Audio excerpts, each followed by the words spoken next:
2,000 years later. Assalamualaikum warahmatullahi wabarakatuh. Perkenalkan, saya Sofia Landa Agustina dari PT I2D STKIP Al-Maksum. Di sini saya akan menjelaskan seputar tentang motherboard. Adapun tugas ini untuk memenuhi tugas UAS dalam mata kuliah perakitan komputer dengan dosen pengampu Bapak Ahmad Indra Harahap MKom. Baik, di sini langsung saja kita membahas mengenai motherboard. Nah, membahas tentang motherboard, sebenarnya apa sih motherboard itu? Motherboard adalah papan sirkuit utama yang terdapat di dalam sebuah komputer.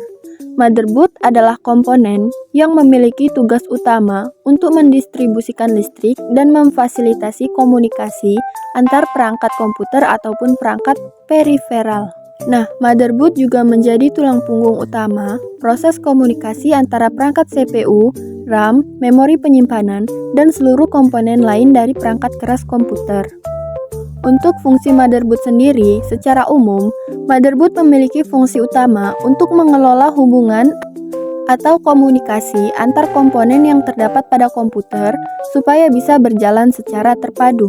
Di dalam motherboard terdapat beberapa komponen, beberapa di antaranya yang pertama yaitu CPU, di mana CPU adalah komponen utama yang bertanggung jawab atas tugas pemrosesan data dan menjalankan instruksi-instruksi program. Yang kedua adalah RAM. RAM merupakan perangkat keras yang berfungsi untuk menyimpan data, sementara dan instruksi-instruksi pemrograman yang sedang dijalankan. Selanjutnya yang ketiga ada chipset. Chipset adalah sekelompok sirkuit yang mengelola transfer data antara CPU, RAM, dan perangkat keras lainnya di motherboard. Perangkat ini yang berfungsi untuk mengelola komunikasi antar perangkat komputer.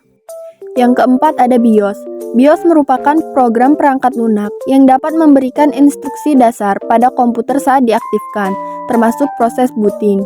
BIOS bertanggung jawab untuk mendeteksi komponen-komponen perangkat keras dan memuat sistem operasi komputer. Nah, selanjutnya yang keenam ada slot ekspansi.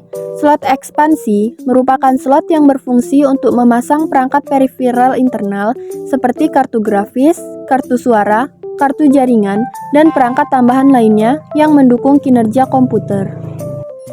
Selanjutnya yang ketujuh yaitu SATA ports. SATA port merupakan port atau jalur koneksi yang digunakan untuk menghubungkan perangkat memori penyimpanan data permanen seperti hard drive atau solid state drive atau SSD. Nah, selanjutnya yang kedelapan ada input atau output port.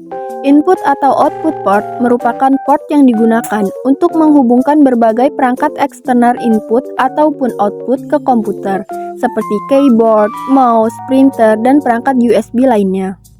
Selanjutnya yang kesembilan ada power connectors. Power connectors atau konektor daya pada motherboard memiliki fungsi utama untuk menghubungkan komputer ke sumber daya listrik eksternal sehingga komputer dapat menyala. Terakhir yang ke-10 ada front panel connectors. Front panel connectors merupakan konektor yang menghubungkan lampu LED di panel bagian depan pada casing komputer ke hard drive, tombol power, tombol reset, dan speaker internal untuk mengetahui aktivitasnya. Front panel connectors biasanya disambungkan lewat pin-pin kecil di motherboard. Struktur tata letak front panel connectors bisa bervariasi tergantung pada model motherboard. Demikian tadi beberapa informasi seputar tentang motherboard. Sebenarnya masih banyak lagi yang harus dijelaskan pada motherboard, tapi saya rasa saya hanya bisa menjelaskan sampai di sini. Wassalamualaikum warahmatullahi wabarakatuh.